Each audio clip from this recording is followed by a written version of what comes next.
Hello friends, welcome back to my channel. आज मैं आप लोगों के लिए फ्यूचर टेंस के fourth kind future perfect continuous tense के first structure affirmative sentence form में लेकर आया हूं। ये हमारा पार्ट 67 चल रहा है। अगर आपने अभी तक मेरे पिछले वीडियोज पार्ट 1 से पार्ट 66 तक के वीडियोज को नहीं देखा है तो आप 1 बाय 1 करके सारे वीडियोज को देख लेंगे, ताकि टेंस के बारे में आपका कॉन्सेप्ट क्लियर हो जाएगा और आप धीरे धीरे इंग्लिश बोलना सीख जाएंगे। तो पहले समझते हैं कि फ्यूचर परफेक्ट कॉन्टिन्यूअस टेंस किसको कहा जाता है। फ्यूचर मीन्स होता है नेक्स्ट टाइम, परफेक्ट मीन्स होता है कंप्लीट, कंटिन्यूस मतलब लगातार, और टेंस मतलब टाइम।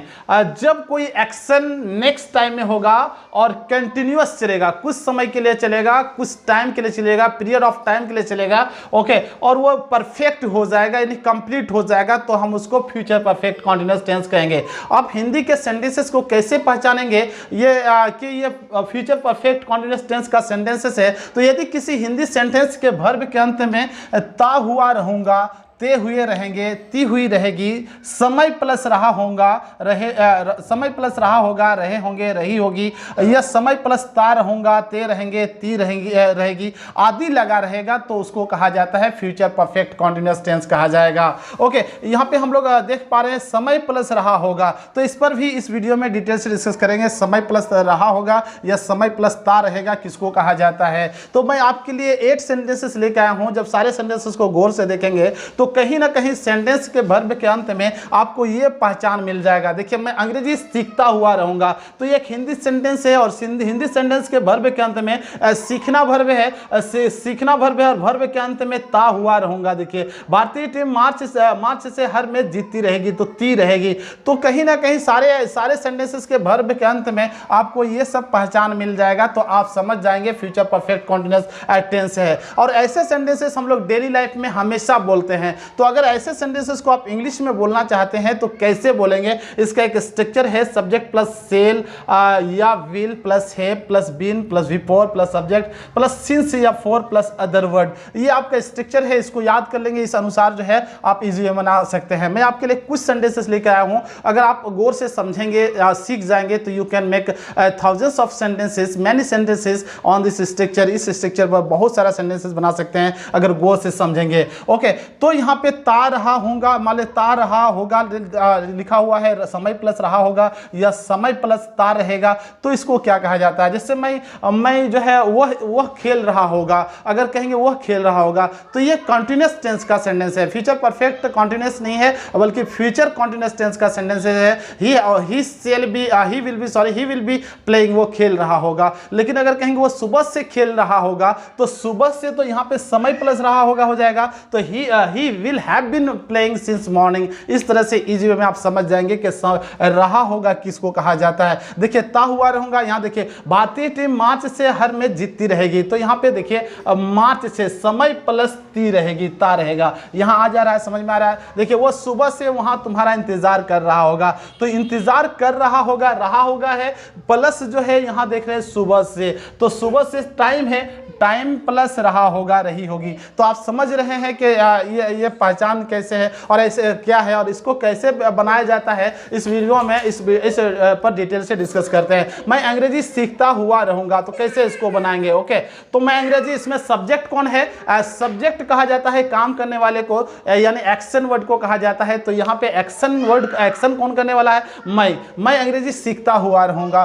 तो यहाँ सब्जेक्ट आई है, आई उसके साथ जो है सेल का प्रयोग करेंगे। आई के साथ आप जानते हैं आई और वी फर्स्ट पर्सन है, इसके साथ सेल का प्रयोग किया जाता है, आप जानते हैं। लेकिन मॉडर्न इंग्लिश में सब के साथ विल का ही यूज किया जा रहा है। लेकिन चूंकि जो है टेंस जो है आप जानते हैं कि ग्रामर का बहुत ही इंपॉर्टेंट टॉपिक है, ग्रामेटिकली हम लोग स्ट्रॉन्ग बनना चाहते हैं, तो हमको कम से कम जानना होगा कि आई के साथ सेल का ही प्रयोग किया जाता है, विल के साथ जो है वी के साथ सेल का ही प्रयोग किया जाता है। तो यहाँ पे आप देख पा रहे हैं सब्जेक्ट हो गया आई, सेल और विल में एक लगाना था, तो आई के साथ सेल प्लस हैव लगाएंगे, plus have, I shall have. उसके बाद बिन लगा देना है, बिन हमारा स्ट्रक्चर कह रहा है, प्लस आपको लगाना है बिफोर। बिफोर मीन्स क्या होता है, जानते हैं कि यू नो वेरी वेल के वर्ब का 5 फॉर्म्स होता है, उसमें आईएनजी जिसमें लगा रहता है उसको बिफोर कहा जाता है। जैसे गो V1 है, इसमें ऐड किया जाता है आईएनजी, तो ये बिफोर बन जाता है, बिफोर हो जाता है। तो आप समझ पा रहे हैं। तो ये आई सेल हैव बीन, उसके बाद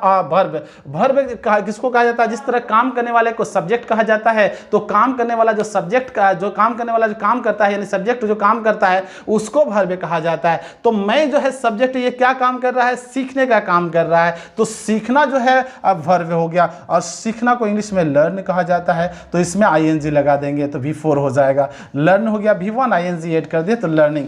तो क्या हो जाएगा इस तरह, I shall have been learning. और क्या सीखेंगे आप? ऑब्जेक्ट किसको कहा जाता है? जिस पर असर पड़ता है, ऑब्जेक्ट में से जिस पर जो है असर पड़ता है, जिस पर प्रभाव पड़ता है। तो यहाँ पे जो है इंग्लिश पर प्रभाव पड़ेगा, आप सीखेंगे इंग्लिश ही सीखेंगे, असर पड़ेगा, तो यहाँ पे आप इंग्लिश लिखेंगे। I shall have been learning English. इसी में आप समझ पा रहे हैं। नेक्स्ट को देखेंगे, इसको कैसे बनाएंगे। भारतीय टीम मार्च से हर मैच जीतती रहेगी, तो इसको कैसे बनाएंगे? तो भारतीय टीम, यहाँ सब्जेक्ट कौन है, काम करने वाला कौन है, जीतने का काम कौन करेगी? तो भारतीय टीम। भारतीय टीम को इंग्लिश में क्या कहा जाता है? Indian team. इंडियन टीम लिखेंगे आप। Indian team will have been हमारा स्ट्रक्चर कह रहा है, विल हैव बीन को आपको यूज करना ही होगा। सब्जेक्ट के बाद विल हैव बीन इतना लगाना होगा, तो विल हैव बीन हो जाएगा, विल हैव बीन। ओके, उसके बाद जो है वर्ब कौन है? वर्ब जीतना। जीतना को इंग्लिश में कहा जाता है विन। विन में से जीतना होता है, जब आईएनजी लगता है तो डबल एन हो जाता है, तो विनिंग हो जाएगा। Indian team will have been winning. Okay, every match, हर मैच को कहा जाता है every match. Every match object हो गया, एवरी मैच। और कब से? सिंस या फोर में से क्या आप लगाएंगे? ओके, सिंस या फोर, इसमें क्या लगेगा? तो आप देख पा रहे हैं मार्च से, जब पॉइंट ऑफ टाइम रहेगा, याद रखेंगे, जब पॉइंट ऑफ टाइम रहेगा, पॉइंट ऑफ टाइम कह सकते हैं, पॉइंट ऑफ टाइम रहेगा, या आप कह सकते हैं कि डिफिनिट टाइम रहेगा। ओके, डिफिनिट टाइम रहेगा, डिफिनिट टाइम रहेगा, या नेम ऑफ टाइम रहेगा। नेम ऑफ टाइम समय का नाम रहेगा, यानी पॉइंट ऑफ टाइम रहेगा, या डिफिनिट निश्चित समय रहेगा, या नेम ऑफ टाइम रहेगा। तो ऐसी सिचुएशन में आप क्या लगाएंगे? सिंस का प्रयोग करेंगे। चूंकि मार्च से है, तो मार्च जो है एक निश्चित समय है मार्च से, तो यहाँ पे सिंस का प्रयोग होगा। आप समझ पा रहे हैं? अगर आप मेरे पिछले वीडियोस को देखेंगे, सिंस और फोर को और अच्छा से समझना चाहते हैं, तो प्रेजेंट कॉन्टिन्यूस टेंस को देख लेंगे मेरा। ओके, पास्ट कॉन्टिन्यूस टेंस को देखेंगे तो उसमें और आपका कॉन्सेप्ट क्लियर हो जाएगा कि सिंस और फोर का यूज कहाँ किया जाता है। तो यहाँ पे जो है पॉइंट ऑफ टाइम है, तो यहाँ पे क्या लगाएंगे? नेम ऑफ टाइम है, मार्च जो है, मार्च महीना का नाम है। नेम ऑफ मंथ है, तो नेम ऑफ टाइम है, समय का नाम है, इसलिए सिंस से मार्च आप लगाएंगे। ओके, तो ये आप सिचुएशन जाने के सिंस का प्रयोग यहाँ किया जाता है। फोर का प्रयोग कहाँ करेंगे? फोर का यूज कहाँ करेंगे? अगर पीरियड ऑफ टाइम रहेगा, क्या रहेगा? पीरियड ऑफ टाइम, यानी समय का अंतराल रहेगा। ओके, पीरियड ऑफ टाइम, समय का अंतराल रहेगा, या आप कह सकते हैं इंडिफिनिट टाइम रहेगा। ओके, इंडिफिनिट टाइम रहेगा, यानी अनिश्चित समय रहेगा, तो आप वहाँ जो है इंडिफिनिट टाइम में आप लगाएंगे, फोर का प्रयोग करेंगे। जैसे अगर कहते हैं भारतीय टीम 2 महीनों से मैच जीतती रहेगी, तो 2 महीनों से कौन सा महीना पता नहीं चल रहा है, तो वहाँ पे फोर का यूज करेंगे। तो आप समझ पा रहे हैं कि कहाँ सेल और कहाँ सिंस और कहाँ फोर का यूज किया जाएगा। ओके, तो मैं इसको रब कर देता हूँ, एक बार नोट डाउन कर लेंगे। जब मेरे क्लास ले रहे होते हैं तो अपने पास आप जरूर रखेंगे।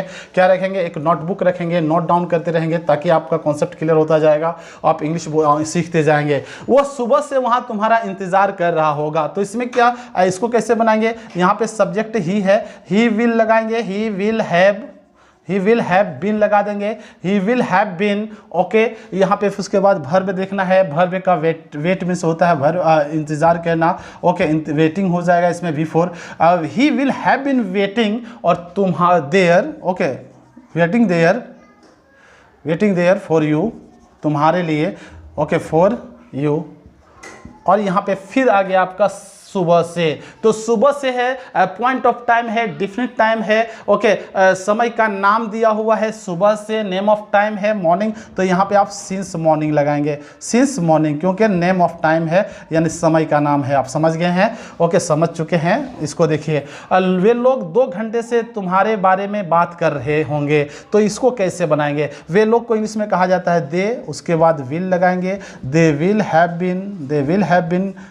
Have been. उसके बाद जो है आप देखेंगे वर्ब, बात करना को इंग्लिश में टॉक कहा जाता है, टॉकिंग लगेगा। They will have been talking to each other. Okay, वे लोग 2 घंटे से तुम्हारे बारे में बात कर रहे होंगे, they will have been talking about you. Okay, about you लगाएंगे, और 2 घंटे से 2 घंटे से कौन सा दो घंटा है, कौन सा 2 आवर्स है, पता नहीं चल रहा है। पॉइंट ऑफ टाइम नहीं है, निश्चित टाइम नहीं है, ओके, नेम ऑफ टाइम नहीं है, इसलिए आप यहाँ 4 लगाएंगे, for 2 hours, okay, for 2 hours.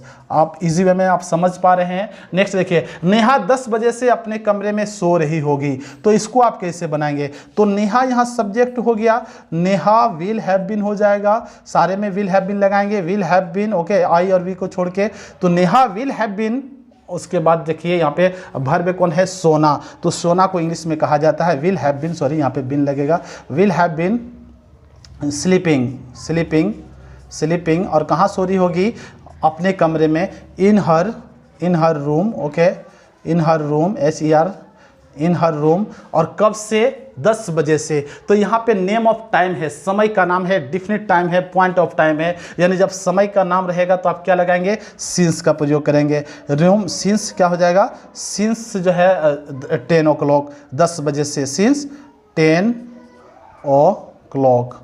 आप इजी वे में समझ पा रहे हैं कि कैसे बनाया जाता है। तो आप अगर समझ चुके हैं तो इजी वे में आप जो है इजी वे में बना सकते हैं, और धीरे धीरे 2 से 3 बार मेरे वीडियोस को देखेंगे, मेरे पिछले वीडियोस को भी देखेंगे, तो आपका कॉन्सेप्ट और क्लियर होता जाएगा, तो आप और ज़्यादा इंग्लिश बोलना सीख जाएंगे धीरे धीरे। इसको देखिए, 7 को देखिए, लोग तुम्हें जनवरी से परेशान करने की कोशिश कर रहे होंगे, तो इसको ऐसे सेंटेंसेस को हम लोग रोज़ बोलते हैं, हमेशा बोलते हैं सेंटेंसेस को, और इंग्लिश में कैसे बोलेंगे यही सीख तो रहे हैं आप। तो लोग तुम्हें जनवरी से परेशान करने की कोशिश कर रहे होंगे, तो यहाँ पे क्या लगाना है? सब्जेक्ट लगाना है। लोग को इंग्लिश में पीपल कहा जाता है, द पीपल लिखेंगे, the people will have been लगाएंगे, विल हैव बीन लगाएंगे, विल हैव बीन, ओके। और यहाँ पे परेशान करना का इंग्लिश हो, देखिए यहाँ पे 2 वर्ब है, एक कोशिश करना और दूसरा परेशान करना। तो मेन वर्ब लास्ट वाले को कहा जाता है, जिसमें रहा होगा, रहे होंगे, जुड़ा हुआ रहेगा। तो यहाँ पे जो है परेशान करना, कोशिश करना को इंग्लिश में ट्राई कहा जाता है, TRY, ओके, इसमें ING इसी में लगा देना है, बिफोर लगा देना है इसी में, ओके। उसके बाद जो है परेशान करना को डिस्टर्ब कहा जाता है, डिस्टर्ब, ओके।